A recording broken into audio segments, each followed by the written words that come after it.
pueda estar libre de la máscara? No, estoy bien. ¿Sí? Yo lo decía por ustedes, pero... Para que pueda pagar. Me la quito, no tengo ningún problema. Además, para saber quién es nuestro amigo. Pues, miren, básicamente me decían ahí que hay algunas inquietudes sobre el régimen legal de las asociaciones religiosas. Y bueno, pues en este caso nosotros como Dirección de Asuntos Religiosos es parte de lo que vemos. Anteriormente la dirección era básicamente como una especie de oficialía de partes de la Dirección General de Asuntos Religiosos Federal. ¿Qué hacíamos? Pues coadyuvar con ellos para que ustedes tuvieran la posibilidad de hacer sus registros ante Gobernación. Ahorita nos hemos estado metiendo en otro tipo de tareas, apoyando en lo que es la reconstrucción del tejido social y la construcción de paz, porque pues nosotros, o al menos un servidor, está convencido de que las iglesias son un factor muy importante de unión en la sociedad. Las iglesias tienen 3 elementos importantísimos para el trabajo. El primero es que tienen una estructura ya hecha, tienen mejor estructura que el gobierno y que cualquier partido. 2, las iglesias tienen recursos propios, no todas están en bonanza, pero pues al menos yo en los 2 años que tengo en la dirección jamás me han pedido un vasito de agua. Entonces quiere decir que hay trabajo detrás, y como decía un amigo pastor, cuando Dios da la visión también da la provisión, entonces no tienen ustedes ese problema. Y la más importante de todas es que le guste o no le gusta a mucha gente, las iglesias tienen autoridad moral. Hasta la fecha nosotros, cuando tenemos un problema en casa, cuando hay problemas el marido y la mujer, con el primero que va uno a llorar, a consolarse, es con el pastor, con el ministro, con el cura, ¿no? Cuando tenemos problemas con los hijos, oiga, pastor, es que el chamaco ya no me hace caso, por favor, jálense las orejas. ¿Por qué? Porque hay una autoridad moral, ¿no?, que debemos aprovechar. Entonces, ya entrando en materia, tenemos aquí que, bueno, es la Dirección General de Asuntos Religiosos del Gobierno del Estado. ¿Cuál es nuestra función? Digamos, así. Nuestra función es básicamente servir de enlace entre las asociaciones religiosas que hace iglesias y el Gobierno del Estado. No solamente lo que es aquí el gobierno estatal, servimos también de enlace a veces con el gobierno federal y con los ayuntamientos y con las dependencias que integran el gobierno, los 3 niveles de gobierno, ¿no? Simplemente. ¿Sí? ¿Perdón? A la que sí. Aquí es el área encargada. Ahora, ¿qué son las asociaciones religiosas? De acuerdo a la ley, son congregaciones que tienen como fin ejercer culto a una divinidad. Digo aquí a una divinidad porque, bueno, no todos son cristianos, ¿no? Yo soy cristiano, pero a mí me ha tocado ahí atender a budistas, a musulmanes, a hinduistas, gente que tiene otras creencias y, bueno, creen otras divinidades que también son muy respetables, ¿no? Para efectos legales, son aquellas que obtengan su registro como tal. Más fácil. Son aquellos que hayan obtenido su registro ante la Secretaría de Gobernación. Para eso, bueno, pues hay un procedimiento que se tiene que hacer, que vamos a ver más adelante. Si voy muy rápido, hay alguna cosa que no entienden o que hay alguna duda, con toda la confianza me pueden interrumpir. ¿Cuáles son las atribuciones de la dirección? Conducir en el ámbito de la competencia estatal las relaciones con las asociaciones, iglesias, agrupaciones y demás instituciones y organizaciones religiosas reconocidas por la ley. Ojo, reconocidas por la ley.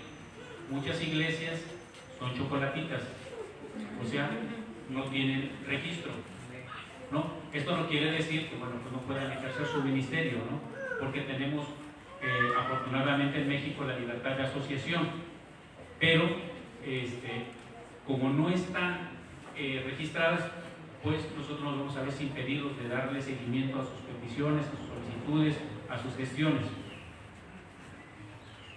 2. 2, auxiliar en el desarrollo de los programas y acciones correspondientes a la política del Ejecutivo Federal en materia religiosa. Lo que les decía, somos una especie de enlace con el gobierno federal aquí en el estado. ¿A que sí, por favor?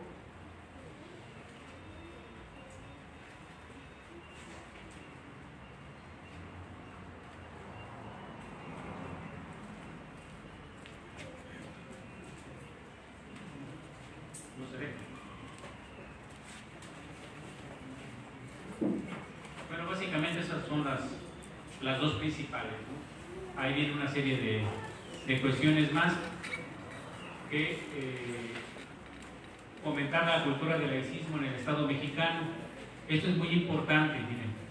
Mucha gente confunde y piensa que el Estado laico significa que nosotros debemos estar divorciados de las iglesias.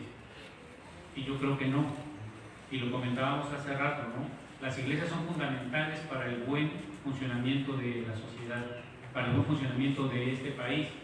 Y yo creo que más que división o divorcio, iglesia y Estado, debe haber colaboración y coordinación entre las iglesias y el Estado. Si no, no vamos a avanzar. La realidad es mucho más lo que las iglesias aportan que lo que en un momento dado puedan quitar. Yo creo que las leyes que dieron origen a esta circunstancia, a estas ideas, pues ya están rebasadas. No vivimos en 1857, ¿no? Afortunadamente ya tenemos casi 2 siglos de distancia y no podemos seguir pensando igual, ¿no? Las leyes de reforma se dieron por una circunstancia muy especial que había en ese entonces, y yo creo que ahorita ya la situación no es la misma. Otra es evitar que las acciones o políticas públicas establezcan algún tipo de preferencias, privilegios a favor de alguna creencia o a favor o en contra de alguna iglesia o denominación. Bueno, está mal que lo diga, pero ustedes lo han visto y a lo mejor en algunos municipios se ve. No en todos los municipios hay oficinas de asuntos religiosos, pero en muchos de ellos, en donde hay, o es católico, o es evangélico, o es... Entonces, ¿qué es lo que pasa? Que los que son católicos, pues nada más le dan atención a los grupos católicos. Los que son evangélicos le dan la patada a los católicos y nada más atienden a los suyos.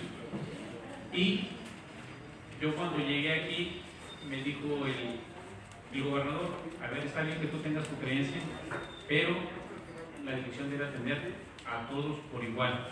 A la fecha hemos procurado hacerlo, a veces se nos van algunas cosas, ¿no? O hay gente que, bueno, no se siente atendida como merece, y bueno, pues eso es normal, ¿no? A veces no podemos caer bien con todos. ¿Qué decía Cuco Sánchez? No soy monedita de oro, pero tratamos de hacer nuestro esfuerzo y atenderlos a todos por igual, para que no vaya a haber ese tipo de circunstancias. Ahí nos han llegado a pedir apoyo, por ejemplo, a la Plaza Lerdo, que es muy recurrente para marchas y protestas.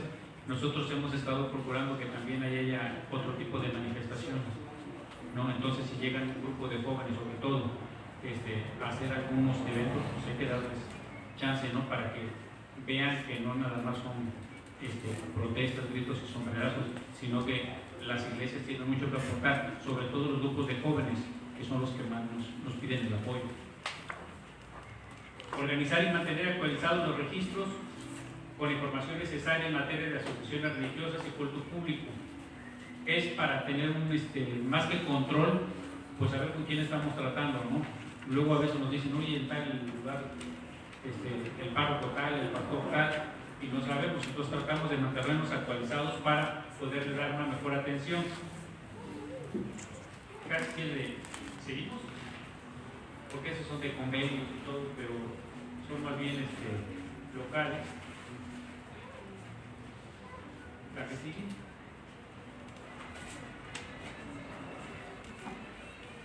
La que sigue. Bueno, es así, es coordinar y participar en cursos, seminarios y demás, que bueno, es lo que estamos haciendo aquí ahorita, invitación de los pastores.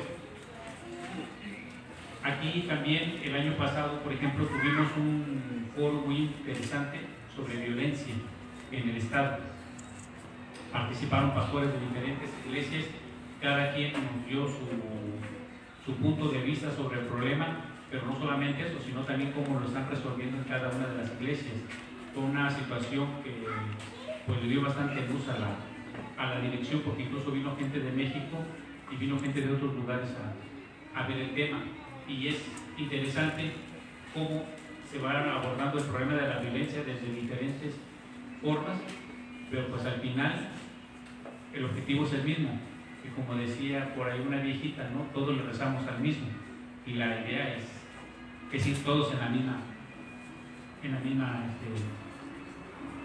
sintonía. ¿Qué es lo que le da origen a la cuestión religiosa en México? Pues básicamente la Constitución General de los Estados Unidos Mexicanos, el famoso artículo 130, que se reformó en 1992 para dar, ya van a ser 30 años, para dar origen a lo que es la Ley de Asociaciones Religiosas y Culto Público. Aquí la Constitución estatal, bueno, está concatenada con la Constitución Federal, pero estas dos dan pie a lo que es la Ley de Asociaciones Religiosas y Culto Público, que es un cuadernito de 35 artículos que rige todo lo que es el quehacer religioso en México. Esta ley obviamente tiene un reglamento, ¿no? Que ahorita vamos a desmenuzar de manera muy general. La ley está dividida en 5 títulos. Cada título, bueno, aquí la ley hay que tener claro que está fundada en el principio histórico de la separación del Estado y las iglesias, así como de la libertad de las creencias religiosas. Pero como les decía, o sea, hay separación de Estado e Iglesia en cuanto a que la Iglesia no puede intervenir en cosas del Estado, ni el Estado, por ninguna razón, se tiene por qué entrometer en la vida interna de las iglesias. Las iglesias son autónomas y se rigen por sí mismas. Nosotros no podemos llegar y meter y decir, a partir de ahora vamos a poner de pastor a Pedro Pérez, ¿no? Es una cuestión que ustedes de manera interna eligen, designan. Y como les decía, está dividida en 5 títulos y consta de 5 artículos. Es un documento muy pequeñito y el primero habla de las garantías de los individuos en materia de derechos y libertades religiosas y sobre la cuestión de la laicidad. Básicamente, ¿qué es esto? Que nadie, por ninguna circunstancia, le puede imponer a nadie la obligación de creer en algo o en alguien, de pertenecer a tal o cual iglesia, ¿no? A nosotros nos han caído ahí muchos casos porque, por ejemplo, en algunas comunidades rurales se da mucho el tema de las mayordomías, ¿no? Entonces, cuando hacen las fiestas patronales, pues es que todos le tienen que entrar a fuerza, ¿no? Y entonces me ha llegado gente que dice, oiga, es que yo no soy católico, ¿y por qué me van a obligar a participar en una fiesta pequeña? Es lo que yo no creo. Pues ahí tenemos los que entrar para ir a hablar con los mayordomos, con los agentes municipales, incluso a veces con los alcaldes, porque pues ha habido casos en los que se ponen medios agresivos, ¿no? O les quitan algunos beneficios a la gente, les cortan el agua, les quitan la luz, o sea, son cosas que no deben de pasar. ¿Por qué? Porque pues nadie te puede obligar a creer en algo que tú no quieres, ¿no? Y si a ustedes les convence más una situación que otra, pues están en su libre derecho, porque así nos lo da la Constitución. En Chiapas hay un problema muy fuerte, una comunidad musulmana, ¿no? Pues ellos son musulmanes, ¿no? Al final somos hermanos también con los musulmanes, ¿no? Ahorita que hablaban aquí de Jacob y Isaac y todo eso, pues de ahí parte todo el relajo. Entonces, un platito de lentejas hizo todo este relajo, ¿no? Bueno, el título segundo habla de lo que son las asociaciones religiosas ya en sí, cómo se integran, cómo las vamos a ir armando, qué requisitos deben de cumplir ustedes para constituir una asociación religiosa. La realidad es que muchos le tienen miedo a esta cuestión porque piensan que les va a llegar gobernación y los va a estar cuidando y les va a caer Hacienda y todo eso, pero la realidad es que tiene más beneficios que perjuicios. que ahorita al final vamos a ver, sobre todo en la cuestión hacendaria. De los asociados, ministros de culto y representaciones. O sea, aquí también ustedes deben de estipular a la hora de armar su asociación religiosa cómo van a regirse, quiénes van a ser sus pastores, quiénes van a ser sus consejeros, todo lo que implica, ¿no? Lo que es la asociación religiosa. Miren, armar una asociación religiosa es bien fácil. Básicamente, cuando ustedes se deciden armar la asociación religiosa, lo que tienen que hacer es hacer una cartita al ayuntamiento o a nosotros para decirnos que van a empezar a hacer sus actividades. De allí hay una cuestión que nadie cumple. La primera, esta que les dije, tampoco, ¿no? Porque mucha gente no lo sabe. O ustedes sabían que tenían que notificar al ayuntamiento que van a empezar actividades. La verdad, muchos no lo sabemos. La verdad, yo no lo sabía hasta que llegué allí y seguí el cuadernito.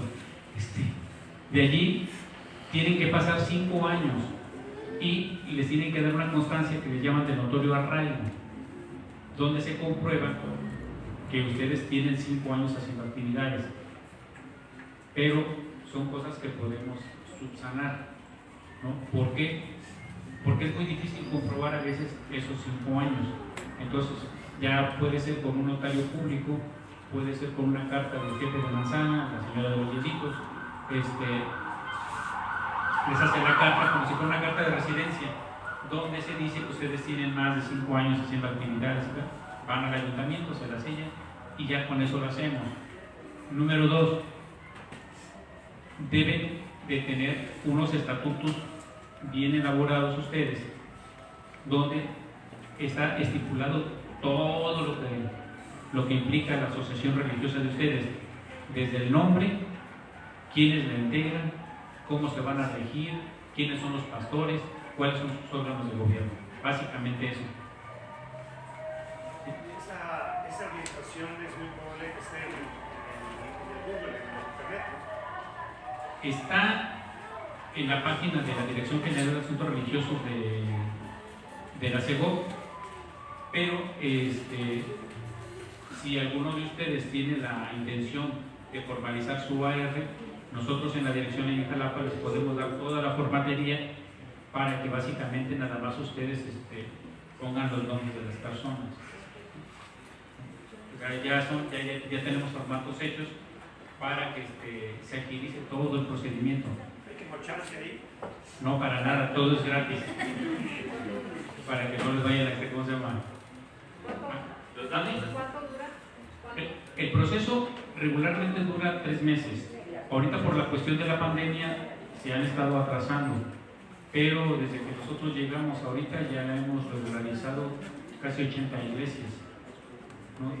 Sí hay buena relación con México y nos han estado apoyando mucho en la cuestión de los registros, ¿no? ¿El trámite es local o hay que ir a Jalapa? Miren, el trámite se hace en México, pero a veces es muy difícil estar yendo y viniendo a México porque por una copia o por algo que está mal, lo regresan con todo el expediente y hay que ir a los 15 días y hay que ir al mes. Lo que nosotros estamos haciendo es, les damos todos los formatos para que ustedes ya en corto, o sea, internamente llenen todos los formatos. Y ahora que los llenan, nosotros los mandamos a México y trabajamos con México a través del internet. O sea, ellos nos dicen, oye, ¿sabes qué? Faltó esto, faltó lo otro, faltó un acta de nacimiento, que faltó una copia de la credencial para votar. Nosotros les hablamos, por correo nos las mandan y nosotros vamos subsanando todas esas faltas para que en México ya cuando esté listo el expediente nos hablen y entonces sí ya ustedes tendrían que ir a México, pero sería una sola vez. No que en caso contrario tienen que ir 4, 5, 6 veces, ¿no? Y no todas las iglesias tienen la solvencia económica para estar yendo y viniendo a cada rato. Entonces nosotros tratamos de facilitar los trámites de esa manera. Las idas a México las damos nosotros, pues yo tengo que estar por lo menos una vez al mes allá. Entonces cada vez que voy, pues ya me dicen, oye, a la iglesia tal le faltó este documento, le faltó esto. Entonces ya nosotros nos comunicamos con ustedes para que todo sea más fácil y ustedes gasten menos, ¿no? Que de por sí les digo, el trámite es completamente gratis. Si alguien de la oficina les quiere pedir para el refresco y todo eso, pues me dicen y ya le pregunto nada más si pronuncias con S o con Z, ¿no? Y todavía alguien me dice, no maestro, ese es con C, y bueno, pues así redáctala. Sí, pero los trámites son gratis, no. Para adquirir la documentación es a través de la página de la dirección, ¿lo podemos descargar o a través de un email? Los formatos los tenemos nosotros allí en la oficina.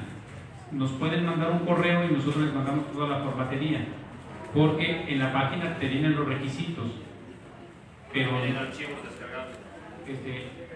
traen algunos, pero no los traen todos. Entonces, lo que nosotros hicimos fue una especie de índice con todos los formatos para que ustedes también sepan en qué orden deben de ir. ¿Qué correo sería? ¿Vale? ¿A qué dirección de correo? Ahorita se los proporciono. El título tercero es de los actos religiosos de culto público. Miren, los actos de culto público regularmente, de manera formal, se deben de realizar dentro de los templos, ¿no? No podemos ir, ¿cómo se llama? Hoy se me ocurrió que vamos al parque tal, o vamos a la expo, ¿qué? El expo parque o algo, y ahí hacemos y me voy al Mier y Tejado, ¿no? Deben de ser dentro de los templos, pero hay facilidades para hacerlos fuera. ¿Por qué? Porque a veces tenemos actividades muy grandes y el templo nos es insuficiente. O hay campañas evangelísticas en las cuales necesitamos un espacio mucho mayor. Entonces, ¿qué es lo que hacemos? Mandamos nada más una carta notificando. Aquí no se trata de pedir permiso, es básicamente notificar. ¿Por qué? Porque nos ha pasado de que ustedes hacen una caravana, hacen una campaña evangelística o algo, y no falta un loco que se les mete, que los quiere ir a provocar y todo. Entonces, básicamente es para nosotros poderles dar la atención de la seguridad. Si ustedes van a hacer una campaña, bueno, pues mandarles seguridad para que esté resguardado el lugar, que ustedes puedan hacer su caravana bien, mandarles una patrulla de tránsito adelante, una atrás, todo ese tipo de cosas.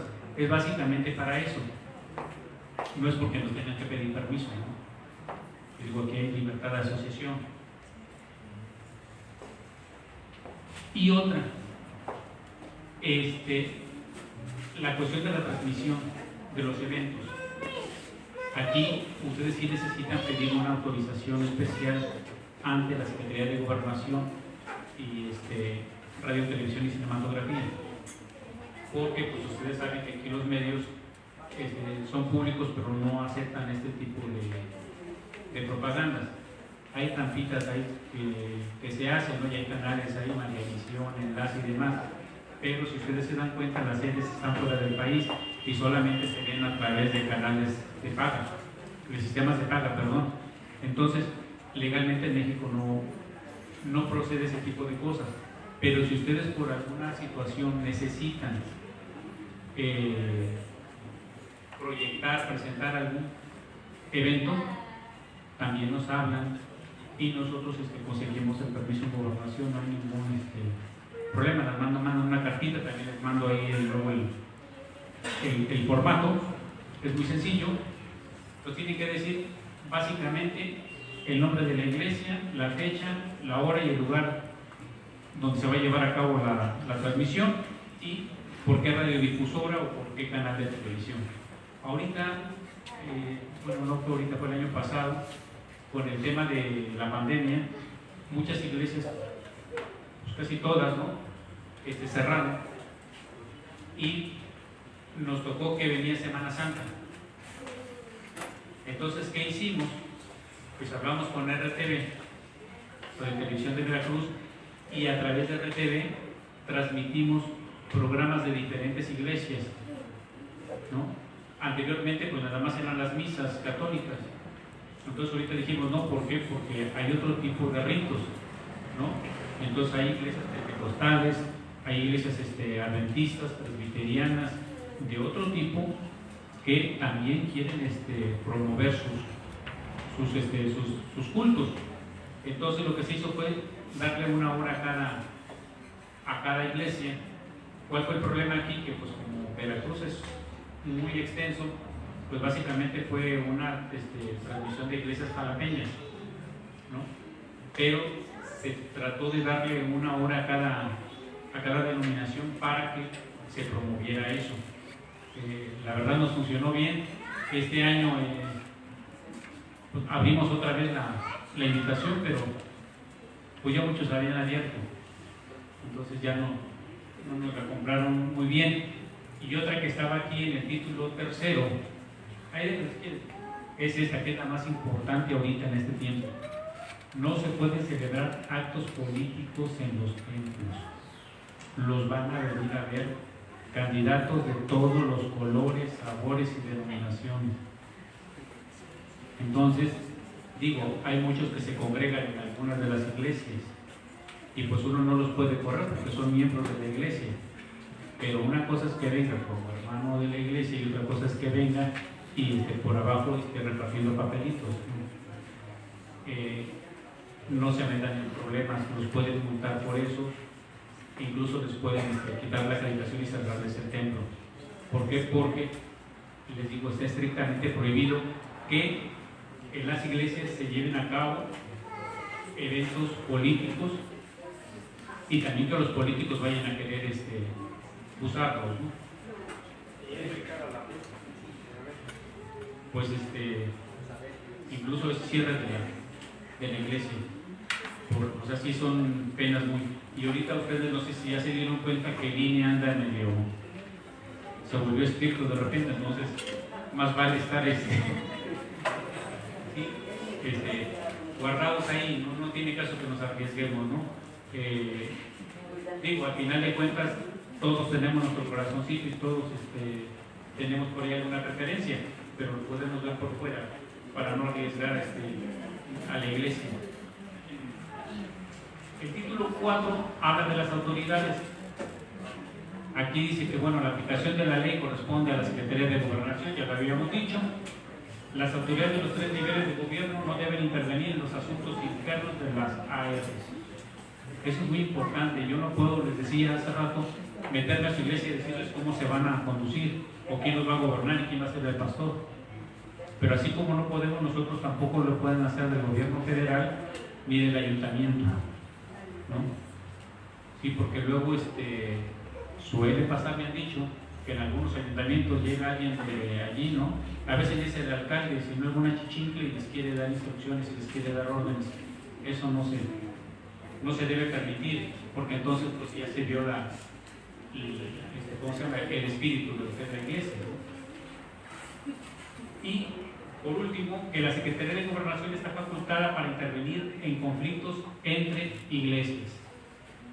Aparentemente todos somos hermanos, todos somos hijos de Dios y no debería haber problemas, pero en serio me ha tocado uno tras otro problemas. Hace rato que estaba platicando Jorge, que estaba dando su tema, me llamó la atención cuando decía de los legados.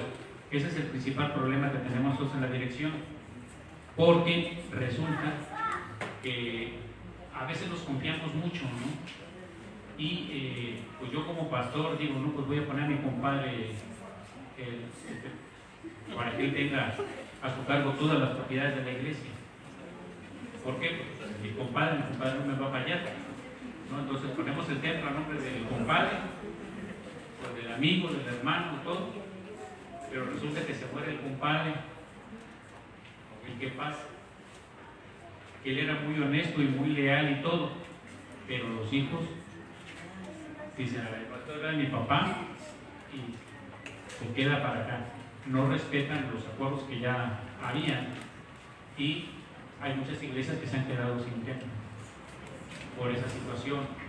La otra, nos llevamos muy bien aquí, el pastor Miguel Ángel y yo y todo eso, pero el domingo no subió a cantar a mi hija y me enojo con él. nos subió a la niña para que cantara en el coro y me llevo todas mis canicas, que no son mías, ¿no? Más bien le quito todo a la iglesia y luego otra vez. Entonces, en la medida de lo posible traten de tener todo en orden. Que las propiedades de la iglesia estén a nombre de la iglesia. ¿Sí? Porque luego suceden ese tipo de conflictos. Y la verdad es muy penoso que gente que no movió un dedo para la iglesia se quiera quedar con el templo, con todo esto, ¿no? Todo el trabajo que se realizó para construir, a veces más, a veces menos, pero es un trabajo que le ha costado a toda la comunidad, ¿no? Han estado vendiendo antojitos los domingos, boteando las ofrendas y todo, ¿no? Unos más, otros menos, pero es un trabajo titánico construir un templo. Y lo digo porque ya me ha tocado, ¿no? Y que venga alguien haciendo nada más, pues, no, entonces siempre traten de poner todo en orden para que no vaya a haber ese tipo de conflictos. Ahorita, por ejemplo, me tocó en Veracruz, llegó un cuate a desalojar a la gente del templo, pero llegó así con un grupo de personas con machete en mano y todo a sacarlos, porque la señora que había donado el terreno se arrepintió de la donación y ¿qué hizo? Vendió el terreno. Entonces el supuesto comprador pues quería tomar posesión de lo que le vendieron, y como la iglesia dijo, no, pues es que es de nosotros, y no se salió, pues los va a sacar a punta de machetazos. Afortunadamente la donación se hizo antes de 1992. Ustedes saben que todas las propiedades de iglesias del 92 para atrás no son propiamente de la iglesia, son de la federación. Entonces, cuando llegamos a ver el tema, pues resulta que tenía la constancia de Indavi. Entonces la señora se metió en un mega problema porque vendió algo que no era de ella, y era del gobierno, ¿no? Y afortunadamente la iglesia pudo recuperar su templo, pero esa es una entre quién sabe cuántas. Entonces traten siempre de tener las cosas en orden, ¿no? Es como con los chamacos, hay que registrarlos naciendo, porque si no sabemos qué pasa después. Y la quinta, pues es básicamente de lo que son las sanciones y cosas de esas. Lo que les decía, las iglesias no se pueden asociar con fines políticos, se asocian con fines religiosos, con fines espirituales.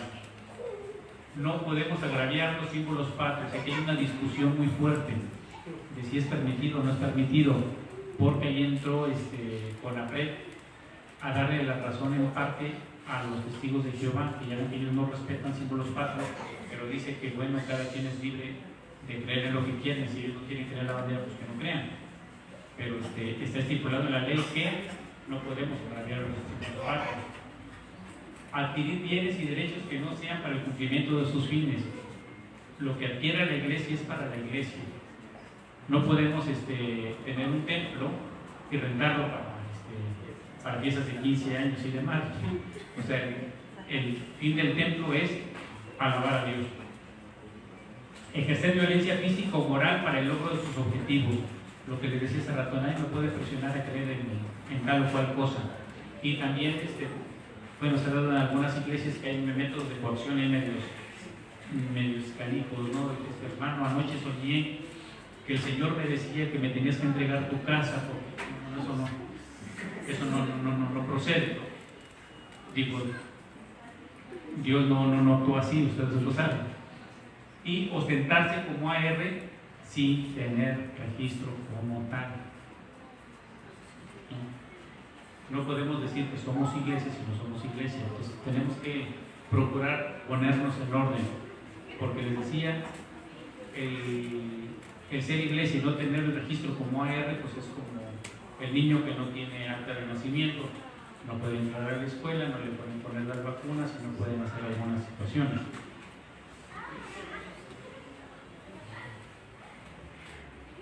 El reglamento pues es una cuestión además normativa de lo que es la ley. Y aquí con lo que les da miedo a muchos, las obligaciones fiscales. Miren, la realidad es que no está tan difícil.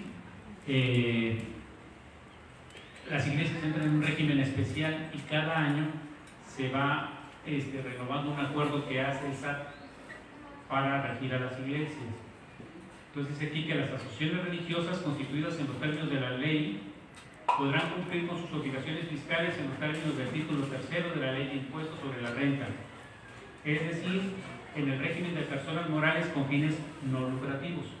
¿Por qué? Porque pues, la iglesia no tiene como fin hacer negocio, sus fines son espirituales. Y el SAT emite cada año, lo que les decía, una resolución administrativa en la que se otorgan ciertas facilidades para que puedan cumplir de manera más sencilla con sus obligaciones. ¿Cuáles son estas? ¿Amén?